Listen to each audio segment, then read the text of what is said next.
Shalom, saya dengan Dr. Natalia Silayan akan membawakan persentase tentang alergi pada anak. Apa sih itu alergi? Alergi merupakan gangguan sistem kekebalan tubuh terhadap sesuatu yang berlebihan pada kebanyakan orang di mana biasanya tidak bermasalah. Bagaimana sih kurva yang terjadi pada usia anak di antara 0 sampai 15 tahun yang menyebabkan alergi? Biasanya di 0 sampai 1 tahun, anak-anak cenderung alergi pada makanan. Terus di antara 1 sampai 3 tahun biasanya anak-anak itu menderita alergi pada kulit seperti atopic dermatitis.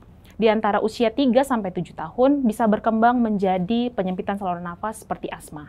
Di atas 7 tahun biasanya mereka cenderung menjadi alergi rinitis pada hidung. Ada beberapa faktor resiko yang bisa terjadi bagaimana anak itu bisa terjadi alergi. Biasanya bila orang tua, si ayah dan si ibu tidak memiliki alergi sama sekali, anak itu memiliki persentase terkena alergi sekitar 5-15%. Dimana kalau salah satu dari orang tuanya seperti ayah tidak alergi tetapi ibunya menderita alergi, maka persentase anak bisa sekitar 20-40%. Bila ayah tidak mengalami alergi dan ibu juga tidak menderita alergi, tetapi salah satu saudara kandungnya menderita alergi, maka si anak berikutnya akan memiliki persentase terkena alergi sekitar 25-35%. Ayah dan ibu memiliki alergi, tetapi alergi yang dibawakan mereka berbeda, maka si anak akan mendapat alergi sekitar 40-60%. Dan bila kedua orang tua memiliki alergi yang sama, maka si anak juga akan memiliki alergi yang sama juga sekitar 50-80%. Ada juga beberapa faktor alergi yang juga didapatkan dari paparan asap rokok selama berada di dalam kandungan ibu, didapat juga dari polusi udara, dan anak yang tidak mendapatkan ASI. Bayi yang lahir secara SC atau seksio cesaria memiliki resiko lebih besar dibandingkan anak yang lahir dengan normal. Paparan alergi dan paparan bakteri pada jalan lahir membantu mengurangi reaksi alergi. Ada beberapa jenis alergen yang bisa memicu alergi, seperti susu sapi, telur ayam, ikan laut, udang, kepiting kerang, kacang tanah, kacang kedelai, gandum, dan kacang pohon. Bagaimana sih tanda dan gejala alergi?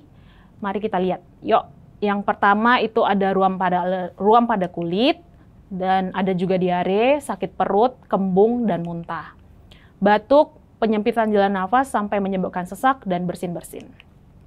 Ada beberapa tes alergi pada anak. Yang pertama itu bisa dengan uji tusuk kulit atau skin prick test, dilakukan biasa di atas 4 bulan, harus menghentikan obat anti alergi minimal 3 hari sebelum dilakukan pemeriksaan ini, dan biasanya dilakukan di lengan bawah atau punggung di atas kulit yang sehat. Yang kedua ada uji tempel atau patch test, di mana alergi yang kontak dengan kulit, strip yang mengandung alergen yang dicurigai ditempel di kulit selama 48 jam. Ada juga uji imunoglobulin E RAS test, alternatif apabila uji tusuk kulit tidak bisa dilakukan. Misalnya jika ada kelainan kulit yang luas atau anak tidak bisa lepas dari obat anti alergi karena tingkat keparahan alerginya tersebut. Yang selanjutnya ada uji eliminasi dan provokasi. Jika uji tusuk kulit dan imunoglobulin E memberikan hasil positif, maka harus dihindari alergen penyebab alergi selama 2-4 minggu. Setelah gejala hilang, maka dilakukan provokasi kembali terhadap alergen tersebut.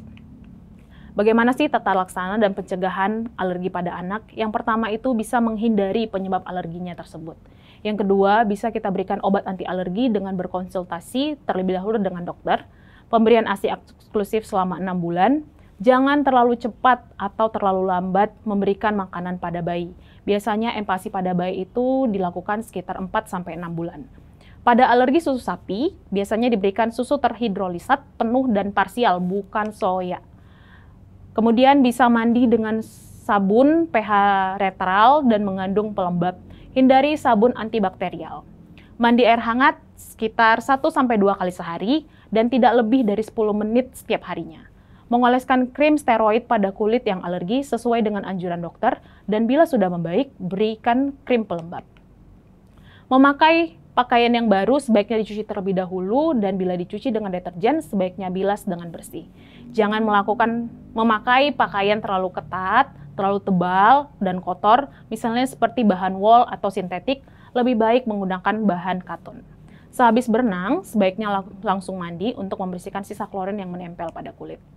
Ini ada beberapa fakta dan mitos yang biasanya dipraduga oleh orang tua. Faktanya, sebagian besar anak dengan alergi akan toleransi seiring dengan bertambahnya usia. Kemudian hanya 10% anak yang diduga alergi benar-benar mengalami alergi. Mitosnya, sekali anak mengalami alergi, maka ia akan alergi selamanya. Apabila seorang anak diduga alergi, mengalami alergi makanan, maka segera pantang semua makanan yang menjadi penyebab alergi. Ini ada beberapa take home message yang bisa saya berikan kepada orang tua dan masyarakat pemirsa AWR Borneo. Kenali gejala alergi pada anak sejak dini, hindari paparan alergen untuk menghindari kejadian alergi. Anak yang alergi tidak berarti akan selamanya alergi. Terima kasih, sekian persentase dari saya, semoga Tuhan memberkati.